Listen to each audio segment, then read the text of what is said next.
So it's day 13 of the Jewel of Arabia expedition, and like Bertram Thomas in 1928, we've travelled from Mahout over some low hills, and we're heading south towards the community of Dukum.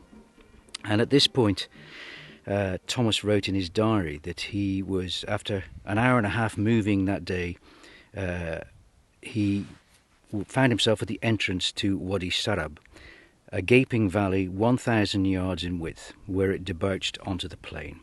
Its thick acacia jungle looked refreshingly green after the arid sands of the previous fortnight, and we've been walking for the last couple of hours along that green valley, that green wadi, amongst acacia trees and gaff trees, and we're aiming to end today looking out to sea at a spectacular geological formation that Thomas mentioned in his diary. He caught sight of it from the top of a hill, and we'll be aiming to camp there tonight. But I'm not travelling alone today, and it's not just Anna and I walking, because we have two really interesting people who joined us yesterday evening and spent the night under the stars with us, with the owls and the foxes, and today we're able to enjoy their company as we travel south.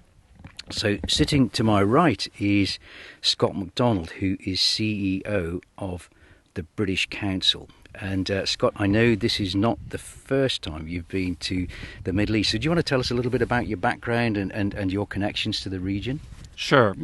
Mark, I moved to this part of the world in 1978 when I was 11 years old, and I moved to Riyadh, where my dad was helping to start the King Faisal Hospital. And they lived in the Middle East for 25 years after that, and they actually moved to Oman, I think, in the late 80s, and they were here through the 90s. So I've visited Oman many times through my life and actually spent a lot of time in the desert. We used to camp and hike and spend a lot of time out here enjoying the nature.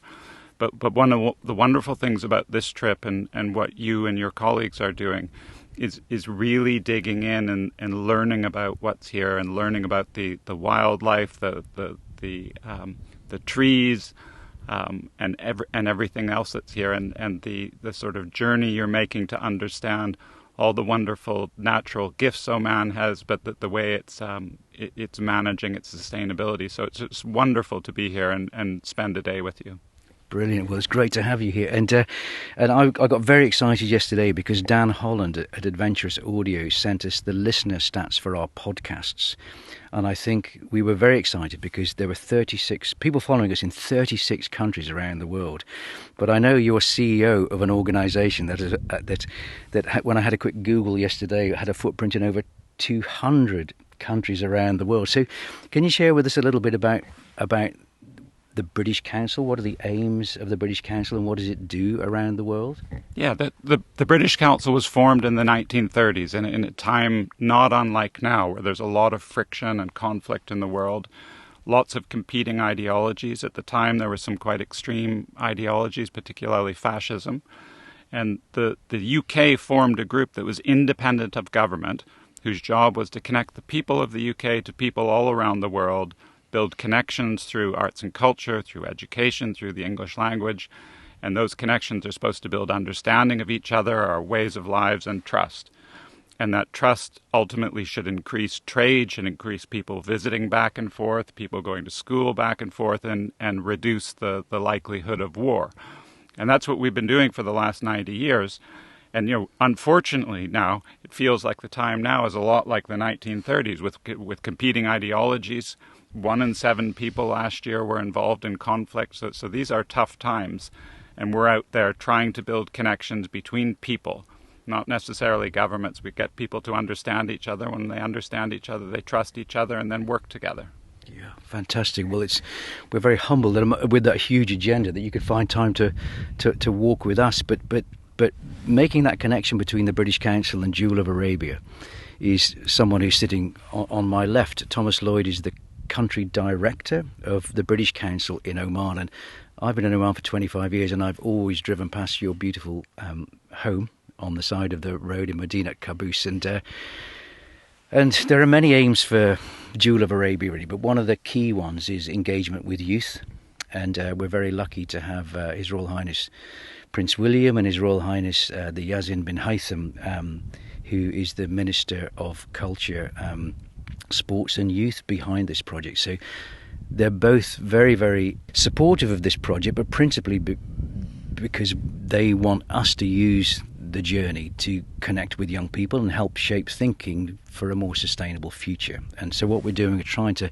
every day trying to meet fantastic Omanis doing great work, innovative work at the cutting edge of conservation and sustainability. But so we have quite a big educational community from Penn State in the USA to the Royal Geographical Society in London, and schools in Muscat, Knowledge Gate International School, British School Muscat, Azam and Case School, all following our progress as we go.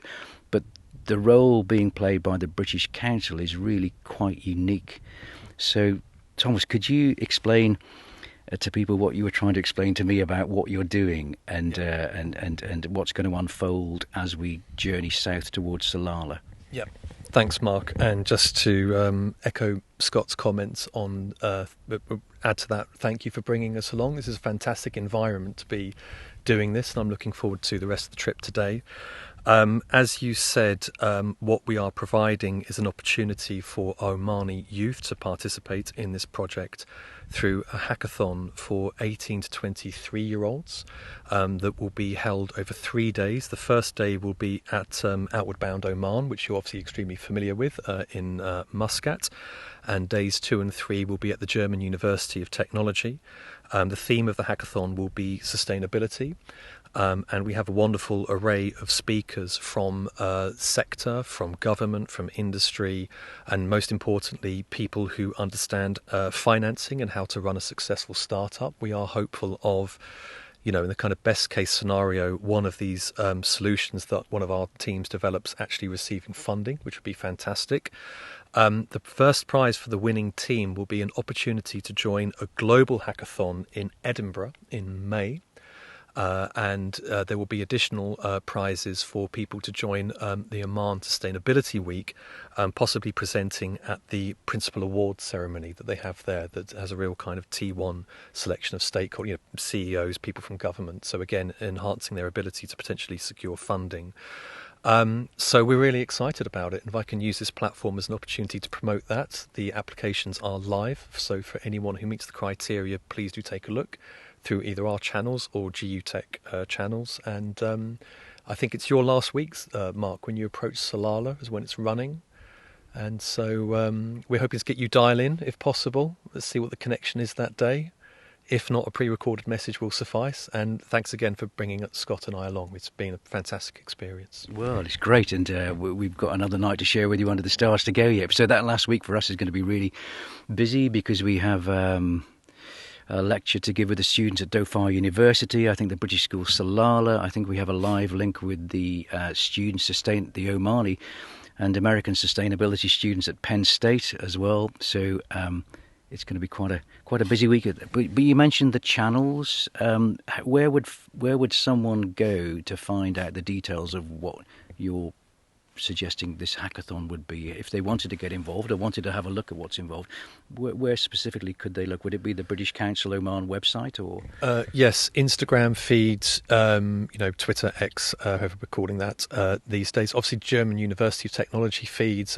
Any of those contact points, you should get the application details and criteria specification. Great, thank you. Well. Yeah, we're not just walking through the desert. We've got quite a busy schedule of things to do. We've been invited by the Wali of Al Jazer to go there. We're trying to visit the oryx at Yaluni, where the incredible story of the Arabian oryx is. We're sitting right now under the shade of an acacia tree on the edge of the Hukuf escarpment. So if you want to find out about one amazing young Omani, I'd urge you to go to the Jewel of Arabia Expedition.com website. There's a section called Inspiration, and you'll find a podcast that I recorded with an amazing young Omani called Taimur Al-Said, who's doing some brilliant work on radio collaring an incredible animal called the Nubian ibex.